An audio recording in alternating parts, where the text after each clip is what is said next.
आज हम स्टार्ट कर रहे हैं बेसिक कंपोनेंट्स। स्मार्टफोन्स में जितने भी कंपोनेंट्स यूज़ होते हैं उनके बारे में आज हम सीखेंगे। किसी भी फ़ोन को या किसी भी इलेक्ट्रॉनिक सर्किट को बनाने के लिए इन कंपोनेंट्स की ज़रूरत होती है। अगर आप कोई भी स्मार्टफोन्स खोलेंगे, आपको जो मदरबोर्ड हाथ पे आएगा, उस मदरबोर्ड में आपको ये सारे कंपोनेंट्स अधिकतर देखने को मिलेंगे।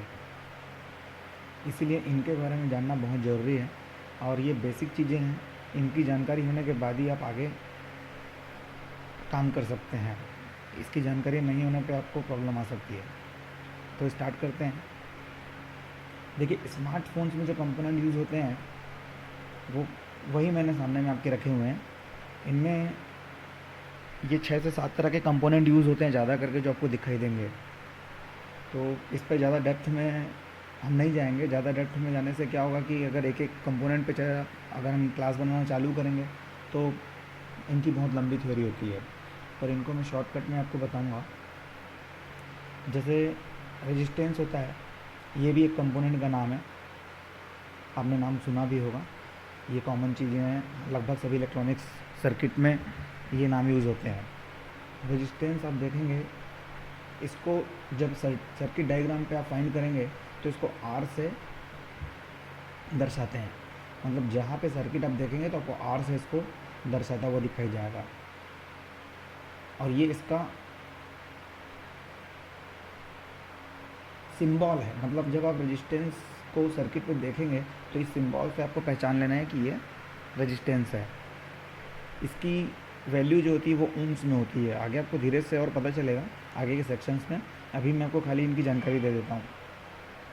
जैसे रेजिस्टेंस को आपने देखा, वैसे ही कैपेसिटर होता है, इसको सी से दर्शाया जाता है। इसका सिंबल भी आपके सामने में है। ऐसे ही कॉइल होगी, कॉइल को एल से दर्शाया जाता है, इसका सिंबल भी आपके सामने में है। ऐसे ही आप डायोड देखेंगे, डायोड का सिंबल भी आपके सामने में है। ऐसे ही आपको ट्रांजिस्टर मिलेगा, एडीओ मिलेगा, क्रिस्टल मिलेगा। ये सारे कंपोनेंट्स आपको आगे नज़र आएंगे और इनमें कैसे काम करना है, इनको कैसे टेस्ट करना है, कैसे चेक करना है, इनकी वर्किंग क्या है, ये आपको समझनी है। जैसे जैसे आप इनमें आगे बढ़ते जाएंगे आपको सारी चीज़ें समझ में आती जाएगी। अभी हम चलते हैं आगे। मैं आपको बता दूं कि थोड़ा सा आपको बेसिक में ये सीरियल और पैरेलल सर्किट को समझना है। सीरियल और पैरेलल होता क्या, मैं आपको बता दूं, क्योंकि आगे जब हम कंपोनेंट्स की बात करेंगे तो आपके सामने में ऐसे क्वेश्चन आ सकते हैं कि ये सीरीज में लगा हुआ है, पैरेलल लगा हुआ है, तो आपको कुछ समझ में नहीं आएगा। तो पहले आपको सीरीज और पैरेलल के बारे में बता देता हूँ मैं। किसी भी मोबाइल के सर्किट में अगर आप देखेंगे या किसी भी इलेक्ट्रॉनिक सर्किट में आप देखेंगे तो दो तरह की इलेक्ट्रिसिटी का यूज़ होता है। एक तो देखिए आपका प्लस होगा, एक माइनस होगा। चाहे वो बैटरी हो, चाहे वो आपका एसी हो, चाहे कोई भी सर्किट हो, आप देखेंगे कि दो तरह की विद्युत धारा का इस्तेमाल होता है। एक ग्राउंड होती है जिसको माइनस बोलते हैं, और एक प्लस होती है। ठीक है, अभी हम मोबाइल सर्किट पे बात कर रहे हैं इसलिए हम उससे रिलेटेड बात करेंगे। तो जैसे आप देखेंगे कि यहाँ पे एक प्लस का सिंबल है। ये 3.7 वोल्ट की बैटरी हमारे फ़ोन पे यूज़ होती है। ठीक है, तो मैंने इसका सर्किट बनाया है। अब पैरेलल और सीरीज़ क्या होता है, इसमें मैं आपको बता दूं कि सीरीज ये होती है कि जैसे पर्टिकुलर प्लस की लाइन पे अगर कोई कंपोनेंट लगा होता है, तो जैसे आप यहाँ पे देखेंगे एक रेजिस्टेंस लगा हुआ है, ये आर का सिंबल है, मैंने आपको ऊपर बताया अभी और मैं आपको डिटेल बताऊँगा। तो ये सीरीज में लगा हुआ है क्योंकि इसका जो दोनों सिरे हैं, इसके दोनों सिरे जो हैं वो आपके प्लस के साथ जुड़े हैं, आप देखेंगे। ठीक है, वैसे ही अगर आप कैपेसिटर को देखेंगे तो यहाँ पे कैपेसिटर लगा हुआ है। ठीक है, ये पैरेलल सीरीज पे लगा हुआ है। पैरेलल का मतलब ये होता है कि इसका एक सिरा जो होता है वो प्लस की तरफ होता है और दूसरा सिरा ग्राउंड की तरफ होता है, इसे हम पैरेलल बोलते हैं। तो आपको यही ध्यान में रखना है कि अगर पर्टिकुलर किसी एक लाइन में कोई कंपोनेंट लगा है तो उसको हम सीरीज़ बोलेंगे, और अगर उस कंपोनेंट का दोनों सिरा अलग अलग प्लस और माइनस का यूज़ हुआ तो हम इसको पैरेलल बोलेंगे। ठीक है, आगे इसकी चर्चा करेंगे। अभी मैंने आपको शॉर्टकट में बता दिया। अभी जैसे मैंने आपको ये कंपोनेंट दिखाया, इनके बारे में मैं आपको इनकी थोड़ी सी डिटेल्स बता देता हूँ ताकि आपको दिक्कत ना जाए। देखिए, अब आगे बढ़ते हैं। मैं आपको वन बाय वन इन सारे कंपोनेंट्स की थोड़ी डिटेल बता देता हूँ ताकि आपको इस पर सर्किट समझने में आसानी होगी। ठीक है।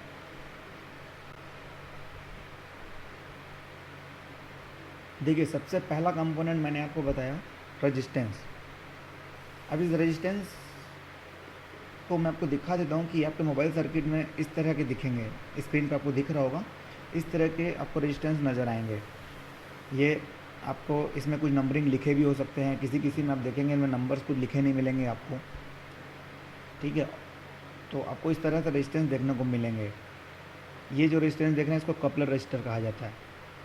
एक साथ में ये 4 रजिस्टर होते हैं समझ लीजिए आप, जो आपको सर्किट पे दिखेंगे।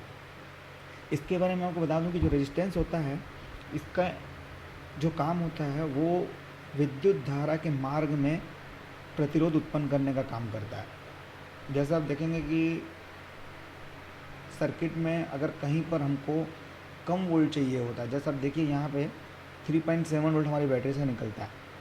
अगर किसी सेक्शन के लिए या किसी जगह पर हमको 2.2 वोल्ट की ज़रूरत है तो हम एक ऐसी वैल्यू का रेजिस्टेंस लगाएंगे जिससे कि 3.7 वोल्ट इसके अंदर जाने के बाद 2.2 वोल्ट में बाहर निकले, यानी 1.5 वोल्ट इस पे ऑटोमेटिक रेजिस्टेंस हो जाए, मतलब वो प्रतिरोध हो जाए, रुक जाए, ठीक है। रेजिस्टेंस का यूज़ पूरे मोबाइल सर्किट में इसीलिए किया जाता है क्योंकि अलग अलग सर्किट में हमको अलग अलग वोल्टेज की रिक्वायरमेंट होती है, लेकिन इनपुट जो वोल्ट होता है वो बैटरी से कॉमन वोल्ट होता है, ठीक है। इसकी डिटेल्स आप और चाहें तो यूट्यूब पर सर्च कर सकते हैं, इसके बहुत वीडियो मिल जाएंगे, लेकिन ज़्यादा जानने की आपको ज़रूरत नहीं है। अगर आप रेजिस्टेंस का काम जानना चाहते हैं तो आप बस इतना समझ लीजिए कि अगर किसी जगह पे हमें वोल्टेज कम करके लगाने हैं तो हम इसके बीच में लगाते हैं, ठीक है। अच्छा, सर्किट में आपको ये अक्सर काले कलर का नज़र आएगा, इसलिए आपको पहचानने में दिक्कत नहीं जाएगी। और ये कपलर रजिस्टर है, इसे कोई आईसी ना समझेंगे आप, ये आईसी की तरह दिखता ज़रूर है लेकिन एक्चुअल में ये कपलर रजिस्टर है। ये अलग अलग इसमें 4 तरह के रजिस्टर जुड़े हुए हैं, ठीक है। आगे चलते हैं हम। देखिए ये आएगा आपके सामने में कैपेसिटर। कैपेसिटर जो होता है ये आपका एक तरह का कंपोनेंट है जो फिल्टर का काम करता है। मतलब जब किसी भी मोबाइल सर्किट में या किसी भी और सर्किट में जब जो विद्युत धारा चलती है उस पर ये फिल्ट्रेशन का काम करता है। ये क्या करता है कि इस कंपोनेंट का जो काम होता है वो बेसिकली इलेक्ट्रिसिटी को फिल्टर करता है और थोड़ा स्टोर करता है। किसी भी मोबाइल सर्किट में अगर करंट चल रहा हो तो ये उसको स्टेबल रखने का काम करता है। अच्छा, ये आपको सर्किट में हमेशा पैरेलल लगा मिलेगा। पैरेलल कहने का मतलब होता है कि मैंने आपको अभी थोड़ी देर पहले बताया कि सीरीज में देखिए पैरेलल मिलेगा कि एक सिरा इसका प्लस मिलेगा आपको, एक सिरा माइनस मिलेगा। ऐसे ही रेजिस्टेंस जो होता है ना, मैंने आपको इससे पहले बताया, रेजिस्टेंस आपका अक्सर आपको सीरीज में ही लगा मिलेगा। सीरीज में इसलिए लगा होता है क्योंकि इसका काम वोल्ट को कम करना होता है। आप देखिए यहाँ पे 3.7 वोल्ट है और इससे जो वोल्ट इन हो रहा है आउटपुट में आपको 2.2 वोल्ट मिल रहा है, तो इसलिए इसका सीरीज में यूज़ होता है। लेकिन यहीं पे कैपेसिटर फिल्टर का काम करता है, इसलिए ये यहाँ पे एक सिरा इसका प्लस होता है और एक सिरा इसका माइनस होता है। इसके शॉर्ट होने के कारण भी फॉल्ट आते हैं मोबाइल्स में, वो आपको आगे पता चलेंगे। अभी सिर्फ आप इसकी वर्किंग को समझिए कि कैपेसिटर रेजिस्टेंस क्या वर्क करते हैं, ठीक है। अपन आगे चलते हैं। इसमें कैपेसिटर में थोड़ी सी जानकारी आपको और दे दूँ कि इसमें 2 तरह के कैपेसिटर होते हैं, एक पोलराइज्ड होते हैं और एक नॉन पोलराइज्ड होते हैं। वैसे तो आज की डेट में हमारे मतलब जो मोबाइल सर्किट है उसमें टोटल नॉन पोलर कैपेसिटर ही यूज़ होते हैं। इनमें आपको फ़र्क बता दूँ कि पहले जो कैपेसिटर आते थे ना उनका प्लस और माइनस फिक्स होता था, यानी आप क्या होता था कि प्लस को प्लस में ही लगा सकते हो और माइनस को माइनस में ही लगाना होता था। पर आज जो कैपेसिटर आपके सामने में नॉन पोलर मिलेंगे, इनमें आपको आप अप डाउन करके लगा सकते हैं, मतलब इसको कोई भी तरह किसी भी तरफ आप लगा सकते हैं, इससे कोई फ़र्क नहीं पड़ेगा। सो अभी जो नॉन पोलर यूज़ हो रहे हैं इस पर ज़्यादा डेप्थ में नहीं जाते हैं। बस कैपेसिटर का काम आप इतना ध्यान रखेंगे कि फिल्ट्रेशन का काम करता है और जितने भी वोल्टेज होते हैं उनको स्टेबल करके आगे बढ़ाता है, ठीक है।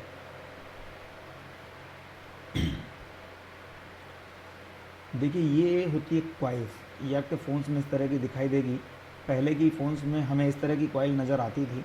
आज मैंने देखा है कि लगभग सभी जितने भी अभी के स्मार्टफोन आ रहे हैं आपको इस तरह की कॉइल नज़र आएगा, जो आपको रजिस्टर की तरह दिखाई देगा, लेकिन ये रजिस्टर नहीं होता है, यह कॉइल होती है।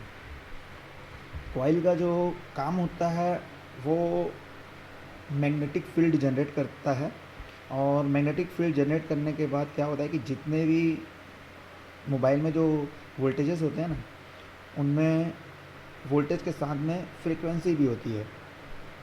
जितने भी वोल्टेज चलते हैं उनके साथ फ्रीक्वेंसी भी होती है। इन फ्रीक्वेंसी में जो स्टेप अप डाउन वोल्टेज होते हैं जो इनमें मिक्स होते हैं, इन फ्रीक्वेंसी के साथ में जितने वोल्टेज होते हैं इनमें step up down voltage mix होते हैं।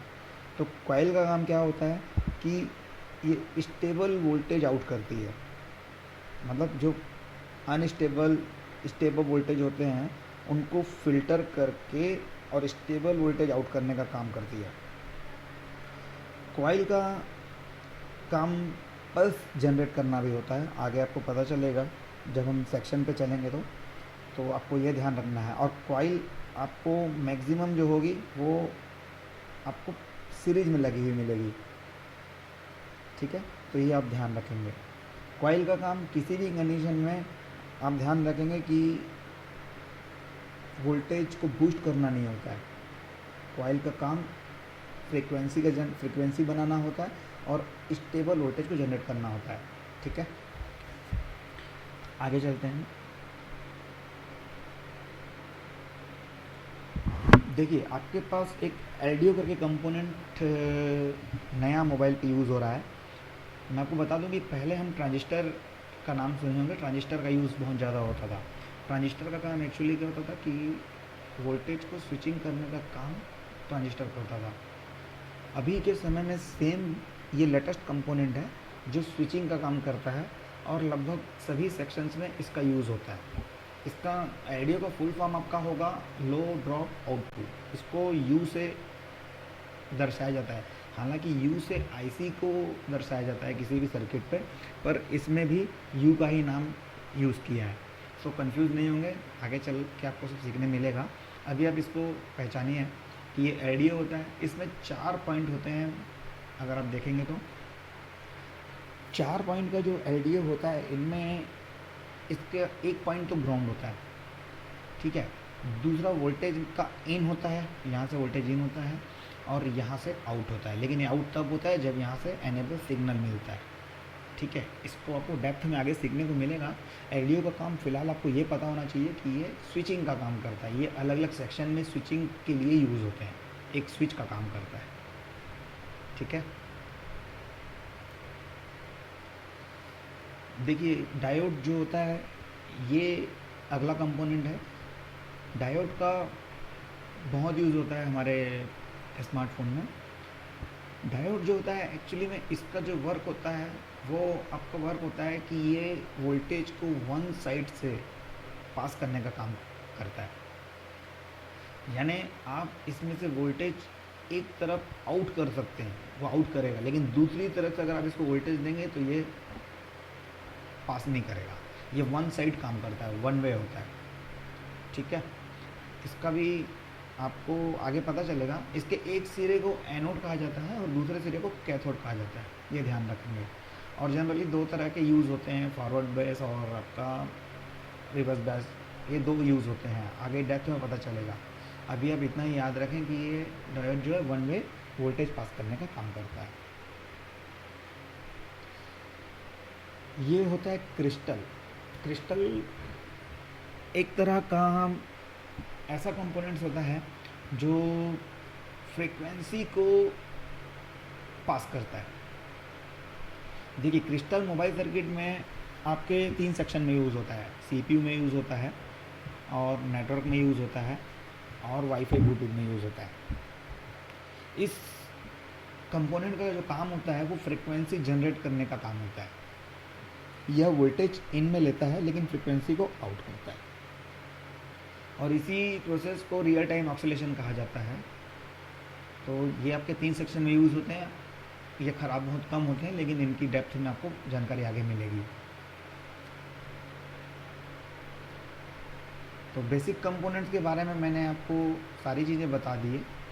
और फिर भी अगर आपको लगता हो कि कुछ और जानना हो तो वीडियो को रिपीट देख सकते हैं, आपको समझ में आ जाएगी। और हो सका तो ये जो शीट आपको दिखा रहा हूँ ये मैं इसमें अटैच कर दूँगा।